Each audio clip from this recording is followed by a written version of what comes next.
Megumi Fushiguro es desde el primer instante en Jujutsu Kaisen un espejo de esa parte de nosotros que aprende a protegerse tras el velo de la indiferencia.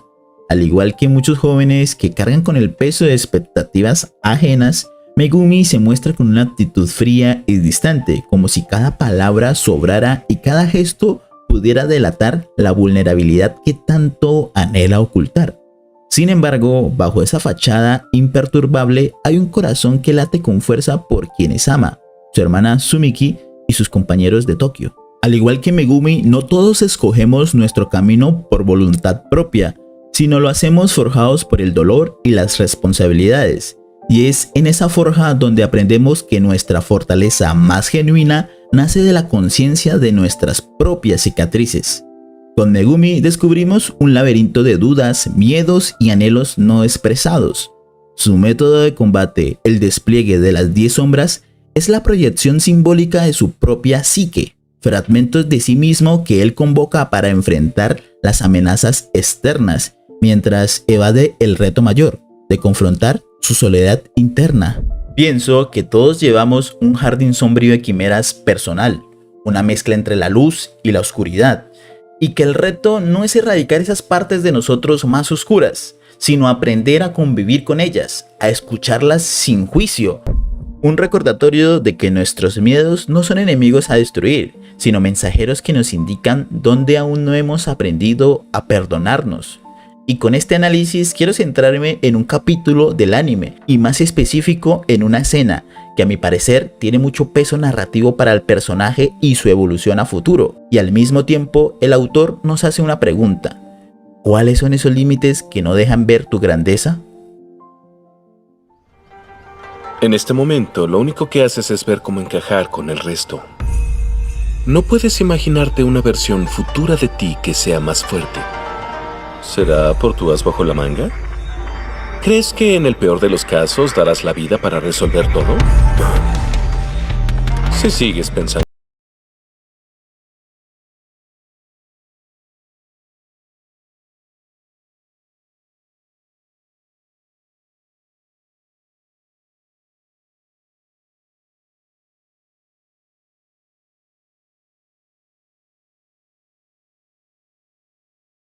Gojo le dice a Megumi: en estos momentos lo único que haces es ver cómo encajar con el resto.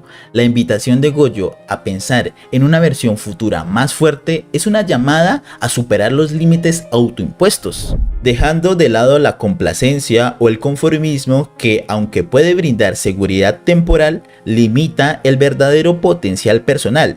Y de paso, esta frase rompe con la etiqueta que se autoimpuso Megumi en toda la temporada: los demás son más importantes que él mismo.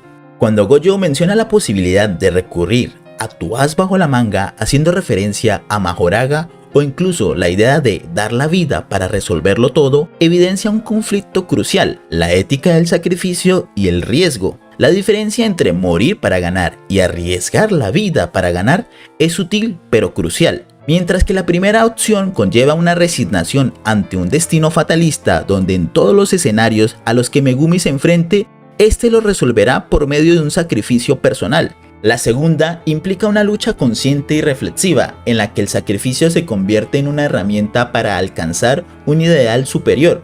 El escenario que Gojo propone a Megumi es ver una versión futura de él que rompa sus barreras, su limitación más allá de la física. Gojo no solo cuestiona la técnica, sino la raíz de la mentalidad de Megumi. Le muestra las diferencias entre arriesgarse a sacrificarse y esforzarse por sobrevivir. Estas diferencias radican en el propósito que impulsa cada acción.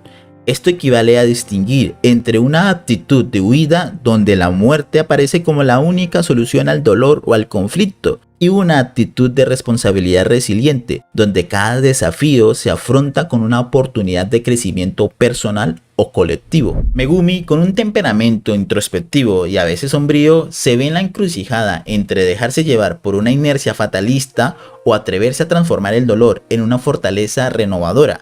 La autocrítica que enfrenta es el desafío de ver el sufrimiento no como un fin, sino como un medio para crecer y trascender. La frase final, darlo todo, aspira a más, es la invitación a Megumi para que reconsidere su enfoque. No se trata de rendirse, de ir hacia el abismo sin esperanzas, sino de entender que la verdadera fuerza reside en la capacidad de arriesgarse, de aprender y de buscar continuamente una versión mejorada de uno mismo. Esta idea se relaciona con la noción de la transformación personal. El crecimiento surge en el terreno donde se desafían los propios límites, donde cada experiencia, incluso la dolorosa, se convierte en un peldaño hacia la existencia más plena, y es por eso que esta escena muestra un cambio de mentalidad en el personaje, que iremos viendo en el transcurso de la obra. Si Gojo no hubiese intervenido, el sacrificio de Megumi se vería más como una autoeliminación que un verdadero sacrificio. El sacrificio genuino implica renunciar a tus propias posibilidades por un ideal compartido, pero también requiere que tengas esas posibilidades, que tus sueños o metas estén ahí para ofrendarlos. Megumi no encuentra ese sueño hasta conocer a Itadori y a Nobara. Él no había encontrado un ancla emocional que le mostrara otro camino, el camino de superar los límites para acompañar y cuidar a tus seres queridos sin tener que sacrificar parte de ti. A menudo deseamos que a quienes amamos no sufran y estamos dispuestos a darlo todo por ellos, incluso nuestra propia paz o felicidad. Sin embargo, esa misma disposición puede convertirse en una paradoja dolorosa. Nuestro sacrificio les inflige a nuestros seres amados un sufrimiento profundo al sentir nuestra ausencia o a renunciar a vivir plenamente. La verdadera forma de protegerlos comienza por fortalecernos, no borrarnos del mapa. Megumi aprende a cuidar de sí mismo para poder cuidar de los demás, buscando siempre superar sus límites. Así, el sermón de Gojo a Megumi trasciende la pantalla y se convierte en una lección de vida. No permitas que los límites autoimpuestos te condenen a un destino de muerte simbólica. En vez de buscar la salida fácil en el sacrificio sin retorno, cultiva tu fuerza interior, redefine tu propósito y abraza la responsabilidad de tu propia supervivencia. Solo entonces podrás ofrecer un verdadero acto de amor, permanecer presente, vivo y auténtico para quienes te importan.